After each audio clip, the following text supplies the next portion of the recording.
टंडोलहर मां वती अहम ख़बर पहुचाईंदासीं, जिते टाउन कमेटी चंबड़ में ग़रीबनि लाइ ख़रीद कयल नलका विरहाइण बदिरां कबाड़ी खे विकिरो करण जो इंकिशाफ थियो आहे।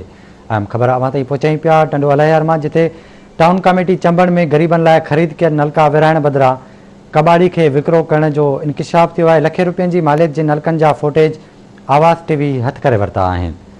अहम ख़बर अवां ताईं पहुचाए रहिया आहियूं टंडोलहर मां, जिते टाउन कमेटी चंबड़ में ग़रीबनि लाइ ख़रीद कयल नलका विरहाइण बदिरां कबाड़ी खे विकिरो करण जो इंकिशाफ थियो आहे, जॾहिं त लखे रुपयनि जी मालियत जे नलकनि जा फुटेज आवाज़ टीवी हथ करे वरिता आहिनि। पुलिस सरकारी नलका ख़रीद कंदड़ कबाड़ी खे गिरफ़्तार करे केस दाख़िल करे वरितो आहे।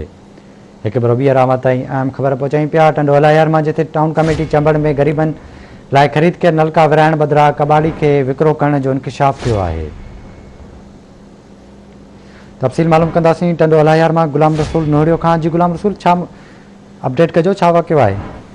जी बिल्कुल विशाल साहब, मैं ॿुधायां त चंबड़ पुलिस जेको आहे चंबड़ जी मशहूर कबाड़े जो दुकान आहे कल्लू कबाड़े उन दुकान ते छापो हणी सरकारी नलका जेकी आहे उहा हथ कया आहिनि। कल्लू पुट जेको आहे कबाड़ी उन पुट मारूफ जो गिरफ़्तार करे बसि केस दाख़िल करे छॾियो आहे। और ॿुधायां त चंबड़ पुलिस जो चवणु आहे त खुफ़िया इतला ते जेको असांखे हिते कबाड़ी दुकान छापो हणियो, जितां असां नलका हथ कया आहिनि। हाणे असां जांच करियूं था त हीअ जेकी कबाड़ी या नलका जेके आहिनि इहे कहिड़ी टाउन कमेटी मां पारां ख़रीद कया विया आहिनि, जेकी दुकान ते विकिरो कया। ॿुधाईंदो आहियां त चेयरमैनशिप जे दौर में जेको आहे आवाम में विराइण लाइ जेको आहे सरकारी नलका ख़रीद कया विया हुया, जेकी असां ज़रिए मुताबिक़ हिकिड़े गुदाम ते जेको आहे रखिया विया आहिनि, जेके चेयरमैनशिप वारो मुद्दो जो ख़तमु थियण खां पोइ जेकी कबाड़ी दुकान ते जेको आहे विकिरो कया विया हुआ। जी ठीकु आहे गुलाम रसूल, वॾी महिरबानी तफ़सील खां आगाह करण लाइ।